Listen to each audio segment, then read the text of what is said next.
नमस्कार दोस्तों, स्वागत है आप सभी का स्टडी विद एमसी चैनल। दोस्तों, आप लोग जानते हैं कि उत्तर प्रदेश में भर्ती की बौछार हो गए। यहाँ पर आप लोगों के लिए आप लोग जानते हैं कि 60,000 प्लस पदों के लिए यूपी पुलिस में भर्ती आ गए हैं। तो इसको लेकर बहुत से लोग तैयार हो गए कि किस प्रकार से इसमें एक सीट फिक्स करना है। तो हम आज किस वीडियो में आप लोगों को यही बताने वाले हैं कि आखिर आप लोग ऐसा क्या करें जिससे कि एक सीट तो आपके लिए बिल्कुल फिक्स हो जाए, इसको कोई काट ना सके। तो इसके लिए सबसे पहले आप लोग जानते हैं कि कोई परीक्षा यदि आपके नज़दीक है या होने वाले हैं या फिर उस परीक्षा की आप लोग तैयारी कर रहे हैं, तो उसका जो मेन इम्पोर्टेंट चीज़ है वो है प्रक्रिया, सिलेक्शन प्रोसेस और साथ ही साथ उसके सिलेबस। ये दो चीज़ यदि आप लोग समझ जाते हैं तो फिर आपका जो आधा यानी कहे तो 50% तैयारी कंप्लीट इतना जान लेने से ही हो जाएगा। तो हम लोग चलिए बात करते हैं इस वीडियो में इसी से रिलेटेड। तो सबसे पहले आप लोग यहाँ पर देख लीजिए भर्ती प्रक्रिया। भर्ती प्रक्रिया आप लोग जानते हैं कि उत्तर प्रदेश पुलिस में सबसे पहले रिटेन एग्जाम होते हैं, उसके बाद फिजिकल, तो मेडिकल, उसके बाद ज्वाइनिंग वगैरह के प्रोसेस करवाए जाते हैं। तो यहाँ पर हम लोग इसे डीपली समझेंगे। तो आप लोगों से रिक्वेस्ट है कि वीडियो को अंत तक देखें यदि आप लोगों को यूपी पुलिस में सिलेक्ट होना है। तो यदि बस ऐसे ही आपको घूमते रहना है इस वीडियो से उस वीडियो में, तो आप लोग अभी इस वीडियो को छोड़ के जा सकते हैं। तो जिन लोग को लगता है कि उन्हें ज्वाइन करना है इस बार यूपी पुलिस, तो वो लोग वीडियो को अंत तक देखें। तो सबसे पहले आप लोग यहाँ पर देख सकते हैं कि चयन प्रक्रिया के बारे में यहाँ पे दिखाए गए हैं। और सबसे पहले यहाँ पे क्या होगा, लिखित परीक्षा में क्या है। यदि इसे हम लोग समझ लेते अच्छे से तो आधा काम तो ऐसे ही सॉल्व हो जाएगा। तो यहाँ पर एक एक लाइन समझते हैं। ऐसे अभ्यर्थियों जिनके आवेदन पत्र प्रथम दृष्टया सही पाए जाएंगे से ऑफलाइन लिखित परीक्षा में सम्मिलित होने की अपेक्षा की जाएगी। यहाँ पर बहुत से लोगों के सवाल ये थे कि एग्जाम ऑनलाइन होंगे या फिर ऑफलाइन। तो आप लोग देख सकते हैं OMR बेस्ट यहाँ पे एग्जाम होंगे ऑफलाइन। ठीक है, ये एग्जाम जो है या ऑफलाइन होंगे, ऑनलाइन एग्जाम नहीं होंगे। पहली बात यहाँ पर ये क्लियर हो गया कि ये ऑनलाइन एग्जाम नहीं होगा, ये ऑफलाइन एग्जाम होगा। दूसरी बात, यहाँ पे लिखित परीक्षा में वस्तुनिष्ठ प्रकार का प्रश्न पत्र रखा जाएगा जिसके लिए 300 अंक दिए जाएंगे, यानी कि 300 अंक का एग्जाम होगा। ठीक है, 300 अंक का एग्जाम होगा और इसके लिए आपको जो समय दिए एग्जाम का टाइम है वो 2 घंटा है। 2 घंटे का एग्जाम है और इस लिखित परीक्षा में 4 विषय होंगे। कौन कौन से? तो सामान्य ज्ञान, दूसरा सामान्य हिंदी, संख्यात्मक एवं मानसिक योग्यता, मानसिक अभिरुचि, बुद्धि लब्धि एवं तार्किक क्षमता। यानी कि सामान्य ज्ञान से रिलेटेड क्वेश्चन, हिंदी से रिलेटेड क्वेश्चन, मैथ और रीजनिंग से रिलेटेड क्वेश्चन इसमें पूछे जाएंगे। और इसके लिए आप लोग यहाँ पर देख सकते हैं कि अभ्यर्थियों के लिए लिखित परीक्षा में गलत उत्तर देने के लिए ऋणात्मक अंक प्रदान किए जाएंगे। यानी कि यदि आप लोग गलत आंसर देते हैं तो इसके लिए आपके 0.5 ऋणात्मक मार्क्स भी, यानी कि निगेटिव मार्क्स भी है। ठीक है, इस लिखित परीक्षा में कुल 150 प्रश्न होंगे, यानी कि 150 प्रश्न है। प्रत्येक प्रश्न के लिए 2 अंक दिए जा रहे हैं। फुल मार्क्स यहाँ पे 300 का एग्जाम है। यदि गलती करते हैं तो 0.5 यहाँ पे काट लिए जाएंगे। तो इस प्रकार से यहाँ पर लिखित परीक्षा का प्रोसेस है। आगे यहाँ पर देख सकते हैं कि OMR अनुसार संपन्न कराई जाएगी। ये तो जानते हैं लिखित परीक्षा का पाठ्यक्रम परिशिष्ट 1 पर संलग्न है, तो उसे भी हम लोग कंप्लीट देखेंगे और आगे सिलेबस को इसमें और क्या क्या दिए गए हैं। दूसरी बात, यहाँ पे अभ्यर्थियों की संख्या के अनुसार लिखित परीक्षा एक ही दिन को एकल पाली में अथवा एक से अधिक पाली में एग्जाम अलग अलग दिनांक में हो सकते हैं। चलिए, इससे कोई दिक्कत नहीं है, चाहे किसी भी डेट में हो। मेन इंपॉर्टेंट यहाँ पर आप समझिए कि लिखित परीक्षा एक से अधिक पालियों में अथवा एक से अधिक दिनांकों को विभिन्न पालियों में विभिन्न प्रश्न पत्रों के साथ संचालित कराए जाने की दशा में ऐसी परीक्षाओं में सम्मिलित होने वाले अभ्यर्थियों द्वारा प्राप्त अंकों के प्रसामान्यकरण, यानी कि नॉर्मलाइजेशन हेतु बोर्ड द्वारा प्रसामान्यकरण यानी कि नॉर्मलाइजेशन प्रक्रिया किया जाएगा।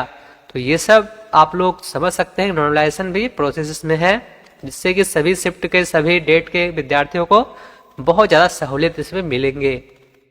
अब चलिए देखते हैं यहाँ पर आगे इसमें। तो यहाँ तक तो हम लोगों ने सब कुछ समझ लिया। पहला स्टेप यहाँ पर सिलेबस। तो हम लोग आज के वीडियो में कंप्लीट सिलेबस को ही देखने वाले हैं। फिलहाल आप लोगों को मैंने बताया प्रोसेस क्या है। तो यहाँ पर आप लोगों ने देखा कि पहला रिटेन का प्रोसेस है एग्जाम, दूसरा फिर फिजिकल, तीसरा डॉक्यूमेंट वेरिफिकेशन। तो हम लोग इस वीडियो में सिर्फ अभी सिलेबस के बारे में बात करने वाले हैं। तो चलिए सिलेबस देखते हैं, नीचे एग्जाम का सिलेबस, क्योंकि आगे फिर हम लोग नेक्स्ट वीडियो में देखेंगे फिजिकल के बारे में। तो अभी हम लोग सिर्फ देखते हैं इसमें रिटेन एग्जाम के सिलेबस को। फटाफट से नीचे आते हैं और देखते हैं सिलेबस में क्या क्या दिखाए गए हैं, क्या क्या आप लोगों को पढ़ना है।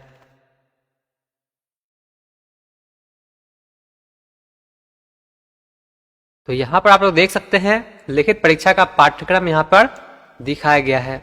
समान विज्ञान जनरल नॉलेज से क्या क्या पूछे जा सकते हैं यहाँ पर दिखाया, जैसे कि समान विज्ञान, भारत का इतिहास, भारतीय संविधान, भारतीय अर्थव्यवस्था एवं संस्कृति, भारतीय कृषि, वाणिज्य एवं व्यापार, जनसंख्या, पर्यावरण एवं नगरीकरण, भारत का भूगोल तथा विश्व भूगोल और प्राकृतिक संसाधन, उत्तर प्रदेश की शिक्षा, संस्कृति और सामाजिक प्रथाओं के संबंध में विशिष्ट जानकारी, उत्तर प्रदेश में राजस्व, पुलिस व समान प्रशासनिक व्यवस्था, मानवाधिकार, आंतरिक सुरक्षा तथा आतंकवाद, भारत और उसके पड़ोसी देशों के बीच संबंध, राष्ट्रीय तथा अंतर्राष्ट्रीय महत्व के समसामयिक विषय, राष्ट्रीय तथा अंतर्राष्ट्रीय संगठन, विमुद्रीकरण और उसका प्रभाव, साइबर क्राइम, वस्तु एवं सेवा कर, पुरस्कार और सम्मान, देश, राजधानी, मुद्राएं,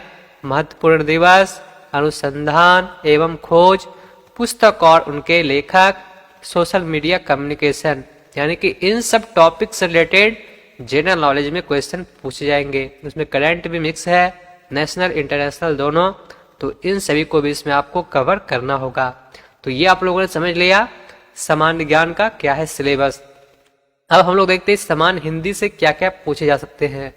तो समान हिंदी से यहाँ पर देख सकते हैं हिंदी व्याकरण का मौलिक ज्ञान, हिंदी वर्णमाला, तद्भव, तत्सम, पर्यायवाची, विलोम, अनेकार्थक वाक्यांशों के स्थान पर एक शब्द, समरूपी भिन्नार्थक शब्द, अशुद्ध वाक्यों को शुद्ध करना, लिंग, वचन, कारक, सर्वनाम, विशेषण, क्रिया, काल, वाच्य, अव्यय, उपसर्ग, प्रत्यय, संधि, समास, विराम चिन्ह, मुहावरे एवं लोकोक्तियां, रस, छंद, अलंकार आदि इनसे रिलेटेड क्वेश्चन होंगे। तीसरा अपठित बोध, प्रसिद्ध कवि, लेखक एवं उनकी प्रसिद्धि रचनाएं, हिंदी भाषा में पुरस्कार और विविध से रिलेटेड क्वेश्चन इसमें कुछ पूछे जाएंगे। तीसरा यहाँ पे है संख्यात्मक एवं मानसिक योग्यता। तो इनसे यहाँ पर क्वेश्चन जैसे कि नंबर सिस्टम से हो सकते हैं क्वेश्चन, यानी कि संख्या पद्धति से, सिंप्लीफिकेशन यानी कि सरलीकरण से, डेसिमल एंड फ्रैक्शन दशमलव और भिन्न से, height common factor and lowest common मतलब मल्टीपल यानी कि एचसीएफ एलसीएम से रिलेटेड क्वेश्चन यहाँ पे पूछे जाएंगे।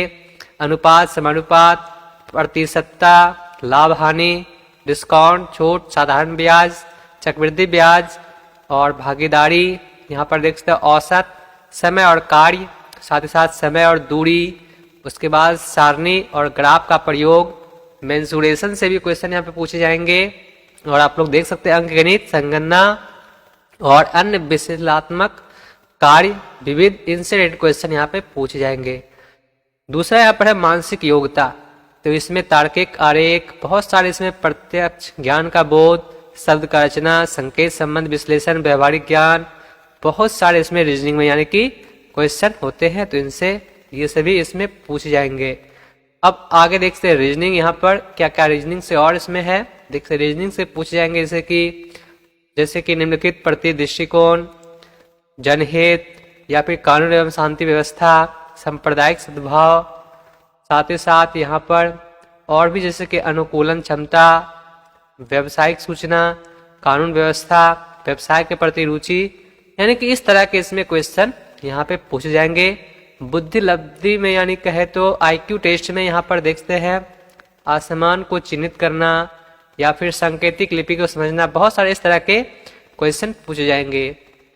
तार्किक क्षमता में भी इसी प्रकार से अलग अलग चीज जैसे समरूपता, खाली स्थान भरना, विश्लेषण, निर्णय, दृश्य, स्मृति, ये सब यानी कि निर्णायक क्षमता, समस्या को सुलझाना, ये आपके बौद्धिक क्षमता, तार्किक क्षमता को इसमें जांचा जाएगा। तो इस प्रकार से यहाँ पर ये सभी सिलेबस है। तो उम्मीद है कि आप लोग सिलेबस को समझ गए होंगे। अब आप लोगों को करना यह है कि जैसे कि यहाँ पर आप लोग देख सकते हैं, आपके पास जो बुक है कोई भी मैथ के RS अग्रवाल है या फिर कोई भी है, तो उसमें आप लोगों को सभी चैप्टर, जितने भी चैप्टर यहाँ पे दिखाए गए हैं, उस चैप्टर को एक एक करके टिक कर लेना है और उस चैप्टर से थोड़ा थोड़ा रिवाइज कर लेना है। यदि कुछ दिक्कत है तो एक एक चैप्टर से 5-5 सवाल यदि आप लोग बनाते हैं तो आपके जो एक टॉपिक है वो कंप्लीट हो जाएंगे। इसी प्रकार से सभी को आपको धीरे धीरे पढ़ना है और आसानी से आप लोग इसमें सफल हो सकते हैं। यदि कोई डाउट है इससे रिलेटेड तो आप लोग नीचे कमेंट करके पूछ सकते हैं, आपके कमेंट्स का रिप्लाई जरूर से जरूर किया जाएगा। बाकी बहुत जल्द यहाँ पे ऑनलाइन प्रैक्टिस सेट भी शुरू होने वाले हैं, तो उसे भी आप लोग देख के अपनी तैयारी को बेहतर कर सकते हैं। इस वीडियो में बस इतना ही, मिलते हैं फिर आपसे एक और नए वीडियो के साथ। तब तक के लिए धन्यवाद। आपका दिन शुभ हो।